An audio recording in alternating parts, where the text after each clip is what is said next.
কারণ আমাদের জনশক্তি স্মার্ট জনশক্তি হবে, বিশ্বের যে কোনো দেশের সাথে তাল মিলিয়ে চলতে পারে। কারণ আমি একটা জিনিস দেখেছি, আমাদের দেশের ছেলেমেয়েরা সব থেকে বেশি মেধাবী। অনেক দেশ আছে যদি 2 আর 2 4 বলতে গেলে তাদের অনেক কিছু দিয়ে গুনতে হয়, আমাদের দেশের ছেলে মেয়েদের গুনতে হয় না।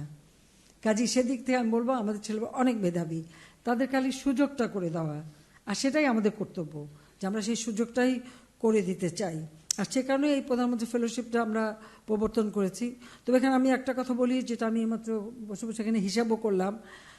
আমি 96 সালে সরকারে সেই ফেলোশিপ দিয়েছিলাম, যেটা আমি আগে বললাম যে মাঝামাঝি পথায় যখনই বিএনপি ক্ষমতা আসলো, খালেদা জিয়া এসে সেটা বন্ধ করে দিল, অনেকে বিপদে পড়লো।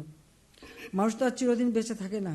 হ্যাঁ, পরপর 4 বার ক্ষমতা এসেছি, অনেক কাজ করার সুযোগ পাচ্ছি, মানুষের জীবন মান উন্নত করতে পেরেছি। বাংলাদেশ আর সেই 15 বছর বা 20 বছর আগের বাংলাদেশ না, এখন একটা পরিবর্তন হয়েছে, বদলে যাওয়া বাংলাদেশ, কিন্তু এটাকে ধরে রাখতে হবে।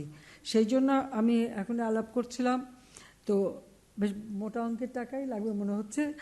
আমি ভাবছি এটা আমি এই ফেলোশিপটাকেও একটা ট্রাস্ট ফান্ড করে আইন করে দিয়ে যাব,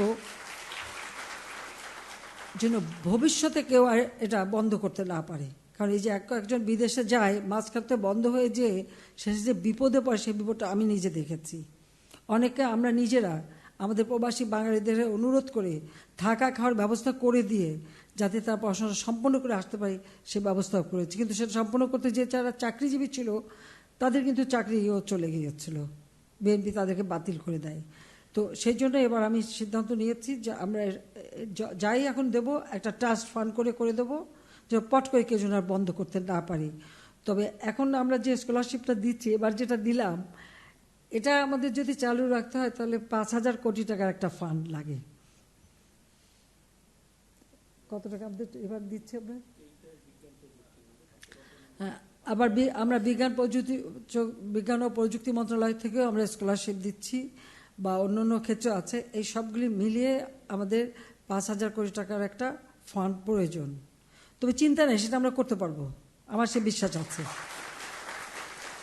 এখানে টাকাটা বড় কথা না, বড় কথা হচ্ছে আমার দেশের ছেলেমেয়েরা বিদেশে যাবে, উচ্চ ডিগ্রি নেবে, তারা ফিরে আসবে, তাদের গবেষণা দেশের উন্নয়নের কাজে লাগবে। এটাই তো সব থেকে বড় কথা। টাকা জোগাড় হয়ে যায়, এটা কোনো অসুবিধা নেই।